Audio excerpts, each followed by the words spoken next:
Hello there. Well, I did say in a previous video that I wanted to try doing another open cut pour again because I enjoyed the last one so much, and as anybody who follows acrylic pouring knows, you can't guarantee that you're going to get similar results, even remotely similar results to previous pours, but I'm enjoying the challenge. And again, I have got a cup that I have cut off the bottom. I like the good rolled edge on this particular cup, so I'm going to place it onto my canvas, which I have already put black paint. And then I am going to add my colours to that to see what sort of a result I can get. My colours today are the Semco matte paints, which were available up until a couple of months ago at Spotlight here in New Zealand. Because they're matte, I have added some gloss medium to them. I have got silver and metallic silver and antique white and soft coral, which the only thing I have added to those colours is the pouring medium. But I have also got Tuscan red, and to that one I added some white and some neon pink to lighten up the colour a little. And for my final colour, which I like to have what I call a clash colour, I've got cobalt blue from Montmartre, and added to that is some Reno Art white to lighten it out a little. My black is Semco Acrylic paint 250ml tube, which was recently on special, half price or just over, at Spotlight, so I grabbed a couple of tubes of it because I find it works out very well as a black base paint for what I'm doing, and I will be using it with the colours as well to make my open cut pour. So I'm going to start with the silver and work my colours through until I have them falling over the edge of the canvas. Well, it appears as though I'm having one of those days. I forgot to turn my camera on and I suddenly realised I probably wasn't filming. I have started pouring already. Sorry, it was off camera, but if you've watched my previous videos of doing this type of open cut pour, you'll know what I've been doing, so I will continue from where I left off.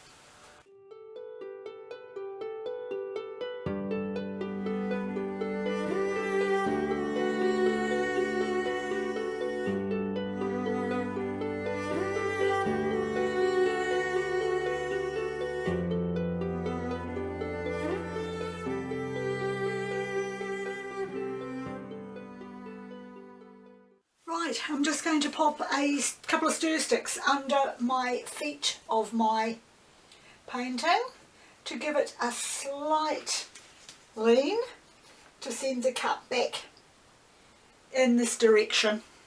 See what that does.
going to pull the cup across this side, just gently.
Okay, so now I'm just going to take this out. I'll probably slide it back towards the centre before I lift it, as I want to merge the colours in like so. Excellent. Right, now for the black on the edges. Actually, I might colorise the edges first to see what happens. Just picking up some of the paint from the edges of the drippings and adding them to the canvas.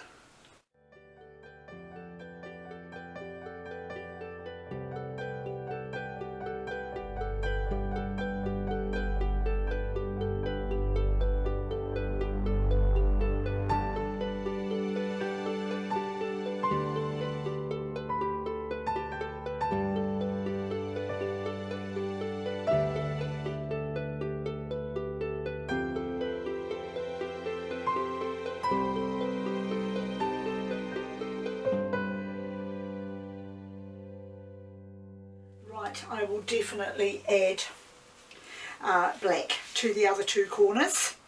Those are looking pretty good. I think I can leave them as they are, but I do want black here.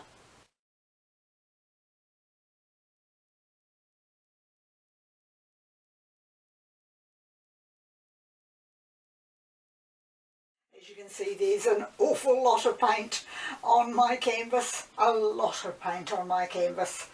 So my next move, of course, is to torch. I have got silicone added to all the colours except the black. I usually put 1 drop to approximately 30 grams of paint, and each one of those cups had approximately 120 grams of paint in, so I added 4 drops to each. My silicone that I have been using with quite good success, or good results, is the Montmartre Silicone Oil Premium, which was less than $10 for the bottle for me from Uncle Bill's here in New Plymouth. Just trying to pop the air bubbles at the moment. I have no doubt I will get some cells coming up. But I want those air bubbles because they are going to hopefully show me a lot of the silver, which is really pretty. All these little silver dots, almost like tiny little jewels or diamonds. Very pretty. I had a feeling I might get that because when I was mixing my paints up, particularly the Semco ones, they were quite gluggy because they were end of the line, and I don't know how long they've been sitting on the shelf in the shop for before I bought them, and I've had them in my cupboard for a few months. So I had to basically whip the paint to blend it in as smoothly as possible. I did notice that on the coral I had missed a few of the lumpy bits. They did pour onto the canvas, but I think they poured off that end. So I can't see any ridgy bits. Actually, yes, I can. I can see one right now here, which I'm just going to lift out. There's so much paint that, yes, that is quite gluggy. That is a piece of the orange. There's a lot of paint on here. That's a lot better.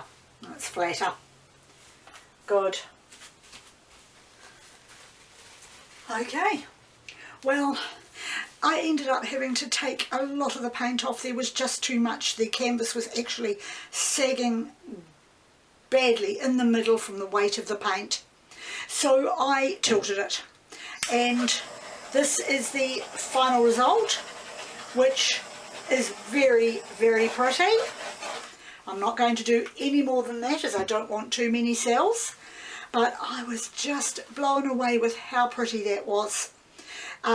Because it's certainly an improvement on what I had. So I'm going to leave it like this now, and after I have finished talking to you, I will show you the clip of tilting the paint off to get this result.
So once again, thank you very much for joining me, and I'll see you next time.